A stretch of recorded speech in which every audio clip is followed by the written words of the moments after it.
Boa noite. Boa noite. Comerciantes do leste da ilha estão vivendo momentos de angústia por causa da falta de segurança. Os assaltos estão ficando comuns na região. 2 vezes vítima de assalto e um prejuízo de R$5.000. Com medo, o comerciante prefere não mostrar o rosto. Ele é dono de um restaurante na Praia Mole. A gente está ali trabalhando, gerando emprego, pagando imposto em dia. E o mínimo que a gente pede é segurança, né? Este outro empresário também tem medo. Dono de uma pousada, conta que vários hóspedes já foram assaltados. Inseguro, colocou câmeras de vigilância em todo o prédio que fica na Lagoa da Conceição. Se hoje nós estamos com um feriado, a cidade cheia de turistas, não temos policiamento na rua, o que dirá fora da temporada, onde se vê marginais circulando livremente, se vê marginais assaltando livremente. O único posto da Polícia Militar para fazer a segurança dos bairros do leste da ilha é este aqui. Hoje, por exemplo, 3 policiais estão de plantão e uma viatura disponível para a ronda. Estamos enfrentando um problema agora com relação à falta de efetivo, isso é evidente, né? Mas já para a Operação Veraneio agora, início de dezembro, nós estamos com previsão de receber 3 vezes mais o efetivo que nós temos disponíveis e apoio também de outras unidades especializadas da polícia por todo o estado, né? Segundo o tenente, uma das apostas para diminuir a violência na região é a instalação de câmeras de monitoramento, o que deve acontecer até o fim do ano. A polícia está investigando um assalto ousado no bairro Estreito, na capital. Uma quadrilha invadiu um prédio e fez várias famílias reféns. Foi por volta das 11 horas da manhã de domingo. Um grupo de 5 homens entrou no prédio e assaltou alguns apartamentos. Cerca de 10 pessoas foram mantidas reféns por 1 hora. Os bandidos levaram objetos eletrônicos e dinheiro. Antes de deixar o prédio, levaram também o equipamento usado para armazenar as imagens das câmeras de segurança e que ficava no salão de festas. Este fato leva a crer, segundo a polícia, que alguém da quadrilha conhece com detalhes o sistema de vigilância do edifício. Um ônibus parado em local proibido causou um grave acidente hoje pela manhã na SC 401, na capital. O motorista deste carro acabou batendo no ônibus e ficou gravemente ferido. O veículo do transporte coletivo estava estacionado a 200 metros do ponto, no acostamento, o que é proibido.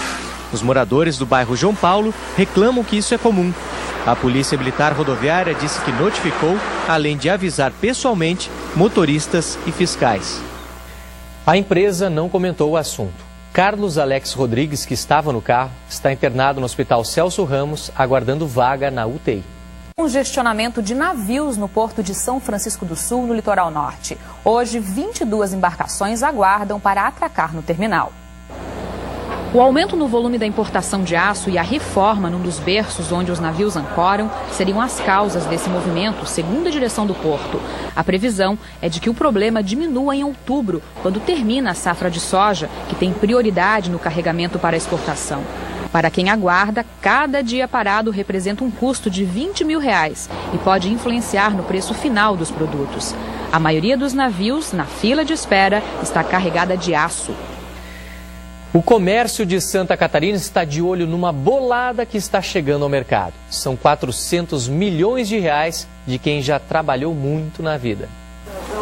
Se depender dos aposentados, vai ter muito dinheiro circulando na economia. A Previdência Social vai pagar mais de R$9 bilhões aos beneficiários brasileiros. A quantia é significativa e olha que é só a primeira parcela do 13º e representa 50% do que recebe um aposentado. Em Santa Catarina, o volume de benefícios se aproxima da casa dos R$400 milhões. Pouco mais de 80 milhões vão para o bolso dos beneficiários da capital e eles já sabem o que fazer com esse extra. Acho que eu vou torrer tudo, sabe? Vou. Vai gastar com o quê? Com roupa e o que é mais. E passeios que eu vou dar também, né? Primeiro pagando as dívidas, né? Depois a gente compra assim uma coisa que tem necessidade, ou põe na poupança, depende. Enquanto conversa, este grupo bem-humorado é categórico. Toda a vida ele vai ter que precisar cada vez mais de remédio, né? O aposentado já está com o pé na cova mesmo. Mas dá para gastar bem o dinheiro, não dá? Dá, se querendo, dá. O economista aposta no consumo. Esta classe que ainda está na classe C e na classe D e E, essas pessoas destinam a maior parte desse recurso para o consumo. Para o presidente nacional dos dirigentes lojistas, o 13º vem mesmo para aquecer o comércio. Mais de 70% se reverterá ou em pagamento de alguma dívida pré-assumida, algum compromisso pré-assumido, ou efetivamente no consumo. Até 3 meses na fila. É o tempo de espera para quem quer tirar a carteira de motorista, mas precisa fazer aulas de direção num carro adaptado. Hoje, mais de 140 autoescolas dividem 2 veículos desse tipo em Santa Catarina.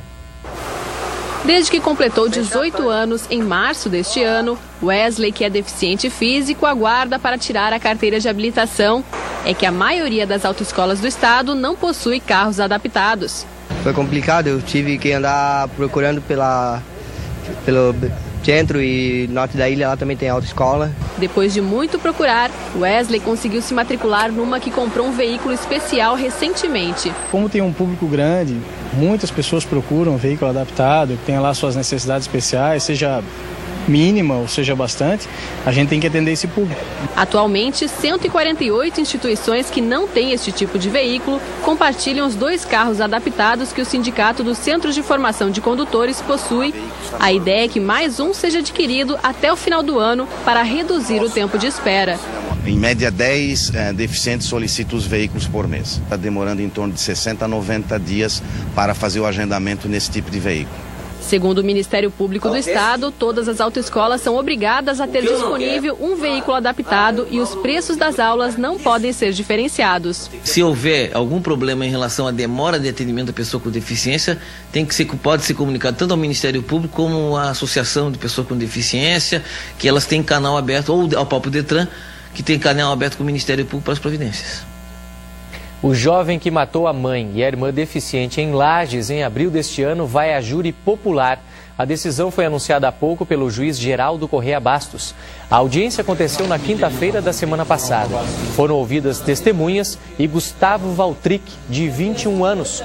Na noite do crime, o rapaz disse que agiu sob efeito de drogas. Mais tarde surgiu a hipótese de que ele teria esquizofrenia. A data do júri ainda não foi marcada. A defesa pode recorrer da decisão. Futebol, o Avaí começou hoje a treinar para a partida contra o Grêmio Prudente na abertura do retorno da Série A do Brasileiro. O time catarinense quer quebrar a sequência de 5 jogos sem vitória na competição. Na última rodada do turno, perdeu em casa.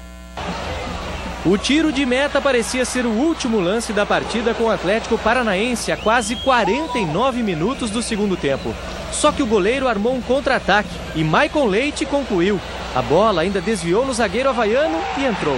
1-0 Atlético foi o placar do jogo. Amanhã começa o retorno da Série B do Brasileiro. O Figueirense enfrenta o São Caetano no estádio Orlando Scarpelli, em Florianópolis, às 9 da noite. Um dos melhores feriadões dos últimos anos. Pelo menos é isso que dizem os comerciantes de Balneário Camboriú, litoral norte. Na cidade, o movimento já é superior ao registrado no ano passado. Em Florianópolis, a ocupação da rede hoteleira também ficou acima da expectativa, com 36% a mais de hóspedes do que o feriado de 7 de setembro de 2009. Em alguns locais, pousadas e hotéis ficaram lotados. Informação divulgada há pouco pelo sindicato do setor. Números que refletiram na movimentação da cidade. Na capital, a temperatura mais baixa levou os visitantes às praias, mas para programas diferentes. Os pontos turísticos ficaram bastante movimentados, assim como o trânsito. Em Balneário Camboriú, o movimento superou as expectativas do setor hoteleiro. O aumento foi de pelo menos 10% em relação ao feriadão da Independência do ano passado. Fomos extremamente bem sucedidos. Nós batemos aí a casa de 90%, mais de 90% na ocupação hoteleira aqui de Balneário Camboriú. Vários fatores contribuíram para esse aumento. O final de semana com tempo bom e 2 grandes eventos. O Festival Náutico, que inclui competição, cursos e feira, e o Campeonato Mundial de Mountain Bike, que começa amanhã, mas que já movimenta a cidade. Para quem trabalha no comércio, esse está sendo, com certeza, um dos melhores feriadões da Independência dos últimos anos. Para nós, temos só que estar feliz dando risada aí, né? Tá muito bom. O Laninha tem dessas coisas, espanta a chuva e traz os turistas. A chuva pouco caiu no sábado em algumas cidades do estado e logo veio sol para ficar. A semana vai continuar como hoje. Veja aí o ar seco predominando em boa parte de Santa Catarina. Somente em algumas regiões segue uma maior variação de nuvens por conta de instabilidades no Paraná e também da umidade vinda do mar. Amanhã, então, o sol aparece, mas sempre com um pouco mais de nuvens na Grande Florianópolis, Vale do Itajaí e norte do estado. E só para lembrar, ainda estamos no inverno, viu? As temperaturas ficam mais baixas durante a noite até o amanhecer e à tarde sobem um pouco mais. O feriadão da Independência termina amanhã e a previsão é de tráfego intenso nas rodovias catarinenses. A repórter Fernanda Fontoura está na BR-101 na Grande Florianópolis. Fernanda, como está o movimento agora?